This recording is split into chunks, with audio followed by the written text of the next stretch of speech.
Hi, Na. Thank you very much for joining me today.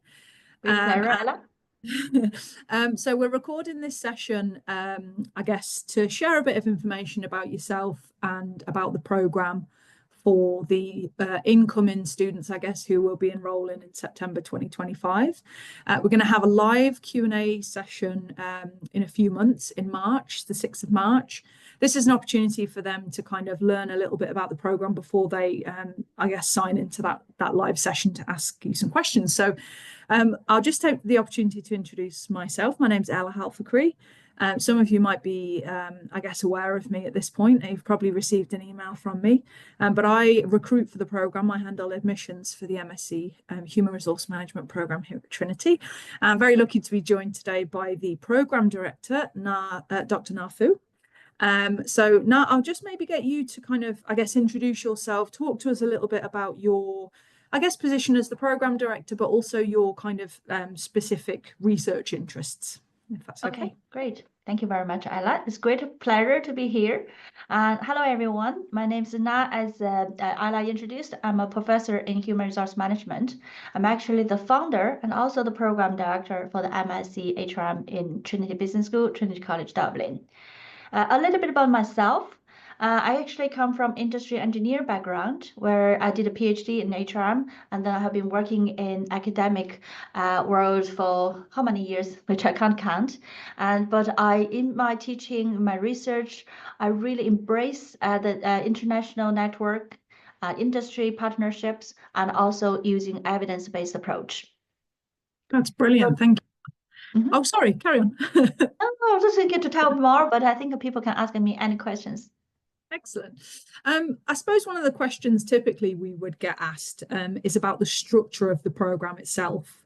So obviously it's a 1 year full-time taught master's program. And then there's the first semester takes place, that's sort of September to December, that's the Michaelmas term. And then the second term is sort of late January into April. Again, Yes. that's a taught term. And then, so that's the Hilary term. And then you'd have that third term there, the Trinity term. And that's when the students would be, specifically working on their dissertation. So just taught modules in that first and second term. And just in terms of, I guess, the delivery of the program. So it's 12, let me get this right, it's 12 core modules. Is it including the dissertation? Is that correct? So basically, let's do the credits. So for master program in Trinity, a majority would be, I have to say probably 99% would be 90 credits. When you say the ECT, right, credits, we calculate that. And then most of the common practice would have one module with 5 ECT. Okay, the dissertation would be 30 ECT. So in terms that, let's do the credits, 30 credits from in semester 1 from September to December, and then another 30 credits from January to April, and then the dissertation 30 credits. So this is the 90 credits. Because we are currently doing some courses, for example, my digitalization analytics course focused on AI and HRM recently, is that actually you probably need a lot of content. So that's why it's a 10 credit ECD. That means that we'll have 11 modules because one module is 10 ECT, the rest are 5 ECTs. Together, it's still 60. And then the dissertation itself is a 30 credits. In terms of the structure, from semester 1 to in semester 1, we are currently have 6 individual modules. Each is 5 credits in plan. And then from January 2026 to April, we have 5 module. As I mentioned, one module is 10 credit. It's my module on analytics. And then the dissertation, although we say it's a Trinity term, seems from April, May, and June, submission in July, early July. But actually, is we give you do research methods. Students have to do research methods in semester 1, and then prepare them to have a solid foundation to understand how to get a research question, how to conduct literature review, how to collect, design a study, how to collect data and run analysis. So you will be equipped with such knowledge in semester 1. And then in semester 2, most of the times early February, or even a little bit before that, HR program, as a program director, dissertation module leader, will assign you an academic supervisor. So that means you can work with your supervisor on, selecting the topic and on literature review. So that's actually from February until May, June. So that's but when students finish all the modules, teaching modules in April, so they can put more time into the dissertation, which is probably required because that time you will finish selecting the research question, literature review while you are studying in semester 2. After that, you're going to collect data through interviews or through survey. So that requires a lot of time. That's why we put that April, May, and June in a big chunk time for dissertation. Brilliant. And in terms of, I guess that's looking at the year as a whole, in terms of, I guess, how the kind of working week is structured, because again, we would get asked questions typically by people, I guess, that are thinking, could I work, like maybe do a part-time job? So classes can take place between Monday and Friday, 9 a.m. till 6 p.m. They wouldn't typically be asked to engage in any learning kind of class activity outside those hours. And classes are typically taught in kind of 3-hour chunks. Is that right? Exactly. Sometimes there might be like a block week.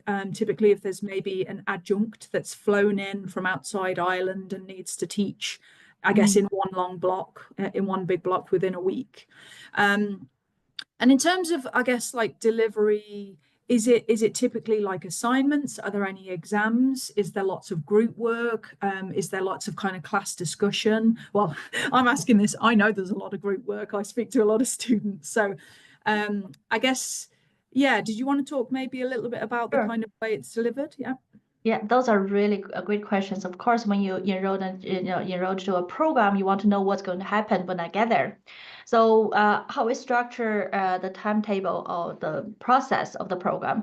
So students come in September. We have a dedicated 1 week called orientation week, where you will be introduced to the school and introduced to the library, how things work here. And then we also have some program orientation where I will introduce you all the details, the lectures, timetable will be ready that time as well. So after orientation week, and then you have all the weeks until early December, where we have a weekly delivers. As Ella said, is for 1 credit, 5 credit module, we have 6 sessions. So those are delivered, week by week. And we also have industry experts who are teaching, on a module basis. So they fly in or they come into Trinity and teach on a block week because they're super busy business professional leaders in their field. And then we want to bring this, bridging theory and practice into the whole curriculum and design. So that's why we have an expert to teach in a block week. And in terms of, we don't know, when we're going to have a block week, when we're going to have a weekly delivery, so we don't know yet. But as Ella said, actually you have a 9 to 6, 9 to 12, 12 to 3, 3 to 6. So we are mainly structured by 3-hour sessions. And we can't guarantee you that which week will, would look like as a block or as weekly, but we can guarantee is all the teaching will take place between 9 to 6, so no evening classes, such like that. And then, so that's a structure, and you will get a table, in when you pass the orientation week. What I want to say is that based on the experience, students, found the workload is very, reasonable, manageable, but challenging. So I wouldn't recommend anybody who just arrived in Ireland or who just, been maybe working during the undergraduate, but give yourself a little bit time to transition into this new period because you don't know what's going to happen. And why don't you spend more time in digging into more and also connecting with other classmates? I think that time, transition, adjusting, that time is really needed for you and you will benefit from it a lot. Okay, so that's a kind of the structure, right?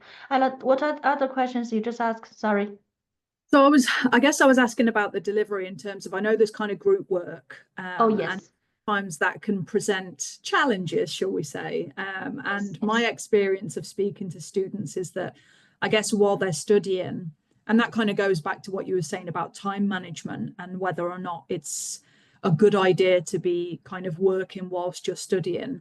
It's something that you need to take into consideration is coordinating with the rest of your group, you know, if you are studying in groups. And I guess like you can obviously speak to this in a lot more detail, but the feedback that I get from students is, I suppose, after they've graduated, they look back and think, God, you know, the group work was quite challenging, but at the same time, it taught them all these soft skills that they didn't maybe realize they were learning at the time about sort of communication, collaboration. And, you know, I was only talking to some students on an alumni panel recently, and I asked them if there was anything that they learned about themselves while they were studying, and they really zeroed in on that group work and said, you know, I learned who I am in a group, how I work well in a team, you know, to recognize other people's strengths, maybe my own strengths and weaknesses. So I don't know if you want to just talk about why there's so much group work, or maybe kind of expand on that. Yeah. So for group work, you know, each module is probably most modules would have, you know, two elements. One is a group team based. The other one is individual. Why, you know, we encourage the module to have a you know, group of assignment. It could be a group presentation, could be group report, could be a case study, you know, so you can name all of them. Sometimes could be a video presentation, could be, you know, presentation. Today, you know, the students are just presented to our industry partners. So presentation to the real clients. It's great, you know, teamworkers are, when you say there are a lot, but if you look at the weight, you know, the proportion on each module, it's probably ranging from 20-30% to 40% of, you know, max 50%. So actually, if you compare to that, the weight is not 100%, 70%, 80%. So in terms of how you define the workload for a team. And why we require all the modules to have one team element is because for HR profession, for any profession now, you work in a team. You hardly can work by your own and just do your own thing. You know, it's basically impossible. So you work in a team. Actually, you bring different perspective. We have a diverse, but want to create inclusive culture into the team. That's what you can, you know, as you said about the soft skill, transferable skills like presentation, leadership, communication, coordination, and also inclusivity. You know, if somebody is not to speak up, did you invite or will you invite that person to speak up? That's all you get from that team assignments, you know, teamwork. And then in terms of proportion, it's probably not as much as we expect over half the module workload. However, as Ella said, we are such a diverse class every year, and we have you know, people from lots of countries coming to Ireland. And also, of course, including people from Ireland and mixing with the people from international. So we are creating international business education and a real business context education, where we position the team as a big element. As you can imagine, that teamwork is very challenging, but also very rewarding. When you have tensions, how do you solve the tensions? When you say, oh, that's a brilliant idea, actually, how do you incorporate other people's feedback and ideas into a better product? That's something I think is going to benefit our students in the long run. I really think it does benefit them massively. Many students decide once they graduate to stay in Ireland, but a lot of them would go further afield. You know, they might return to their home country, or they might have designs on moving somewhere completely different. Obviously, students that are kind of graduating now have this international mindset, which is obviously great. I suppose another question we might get asked is, in terms of kind of theory versus practical elements, would you say it's one more than the other? Would you say it's quite a mix? I know you kind of touched briefly there on presenting to, you know, the real life industry partners. Perhaps you can go into a bit more detail on that as well in your answer. Of course, yeah. So in Trinity Business School, we create real business education where we don't just put, you know, give lectures. We have a lot of industry engagement from the career office and from our own program management perspective. For example, on my module that I have, you know, invited guest speakers into the classrooms to share their expertise with the students.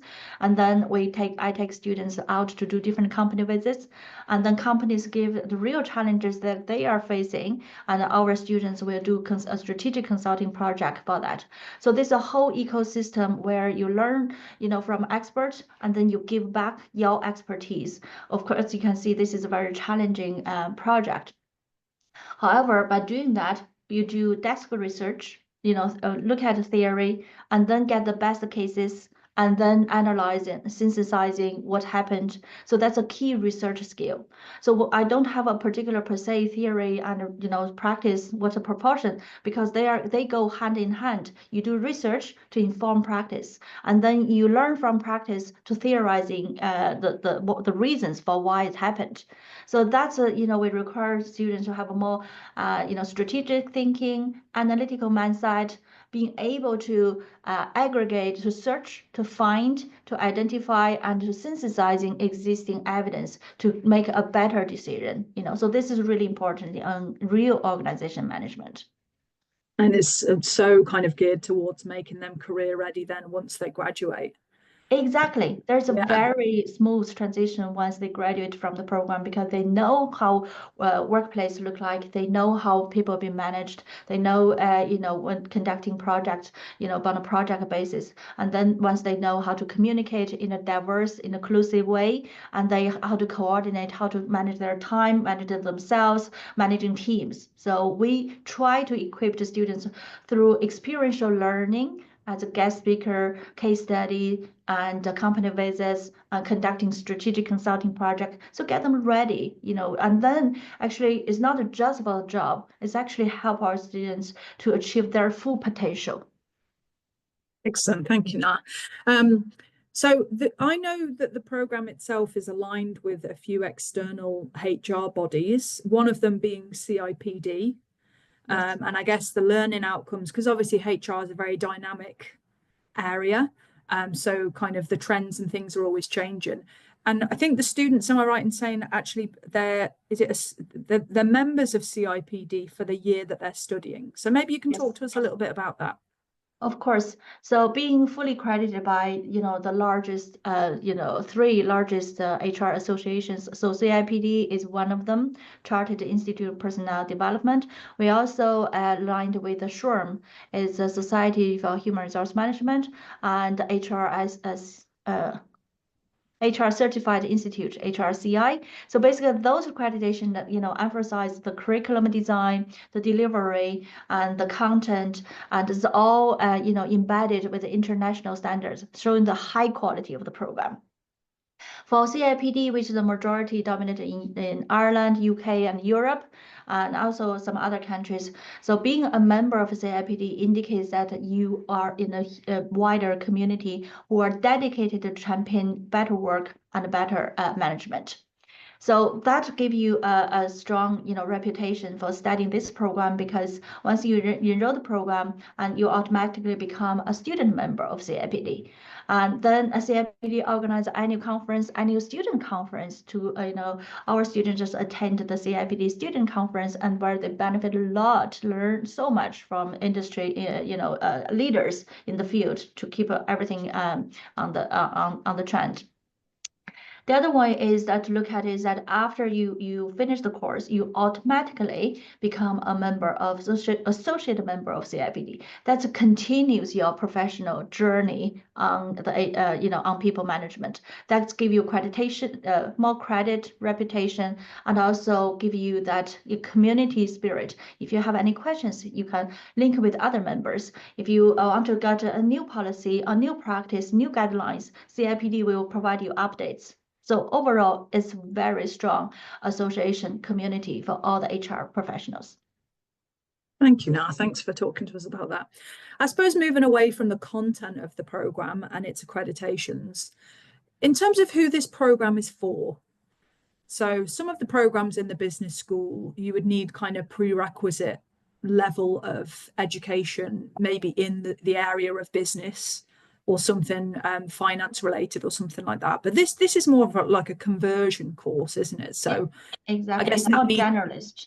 Yeah, it's available, it's accessible for people that have never studied HR before, they've never worked in HR. Indeed, we get applications, many of the applications we get are from business undergrads who have maybe studied a bit of HR, and it's kind of hooked them in, it's hooked their interest. But we get many applications from the social sciences or health sciences or humanities, and it might be that somebody has specialized in an area in the undergraduate degree, but they want to maybe move into a management area in that kind of field? Or so Yes. maybe talk to us about the types of students that do well in this, or what makes a good HR professional? I guess that's the question I'm trying to get at.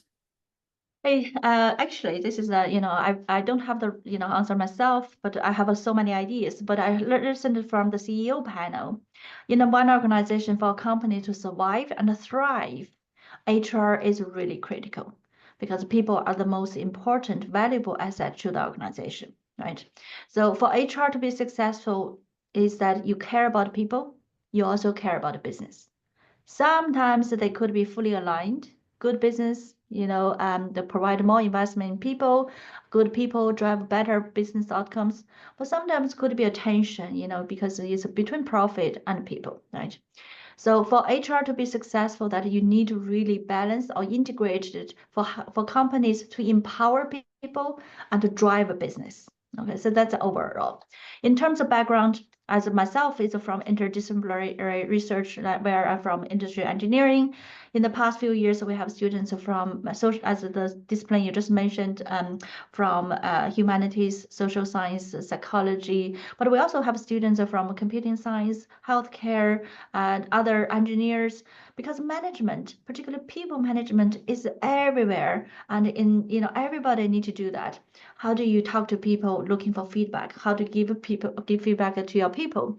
And how do you check in with your team members? And how do you train managers to be effective in their communication? So all the management practice around the people are just everywhere. So for you, excuse me.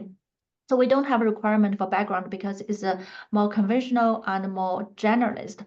Where you come here, we teach, we give you the knowledge about from basic introduction to HR to strategic HR, from cross-culture management to well-being, from training to performance to employee relations to employment law, to analytics to AI. So everything is on the program. So you don't have to come with that knowing something. But we do have students with some experience in HR. But if you don't have any experience, please do join us, because this course we will equip you with the right skills to become a good HR manager.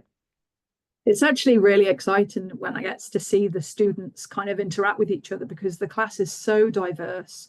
I did a quick check before we came on, and I think there's 17 different nationalities in the program this year.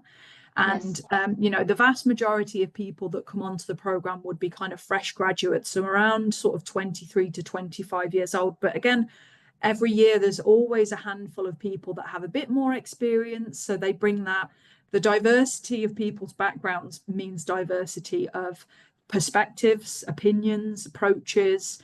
And I think that's why the group work is so good, because there's so much discussion between, and everybody has a different perspective to bring. So that's brilliant. Okay, just before I let you go, I suppose if there's anything, we always have kind of, I guess it's between now and when they enroll, there's a lot of people that would be, I guess, keen to hit the ground running, especially if they come from a non-HR background. Would you say there's any kind of resources that potential like incoming students, what would you tell them to engage with if they had a real interest in kind of learning and wanted to gain some insight into the world of HR? So as we said, HR resources are everywhere.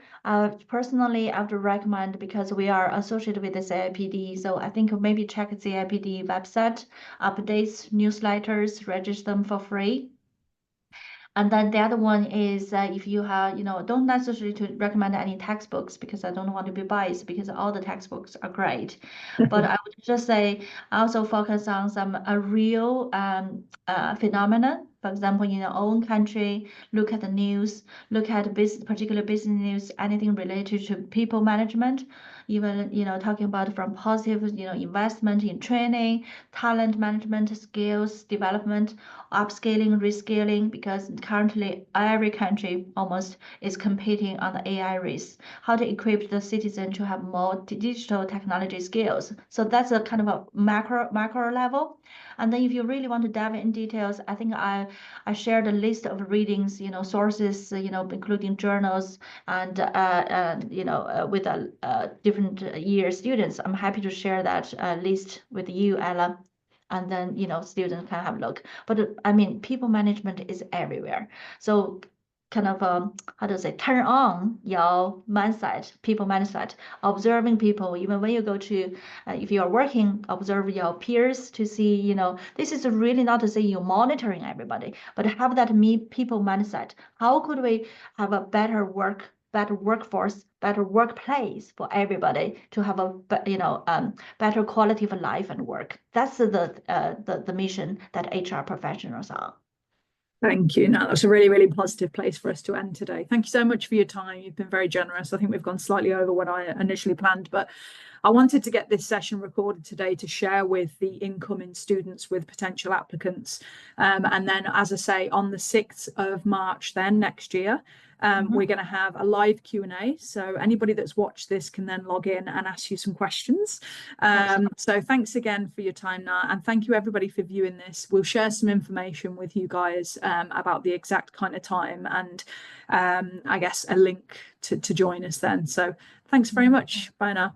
Thank you, Ella. Bye, everybody.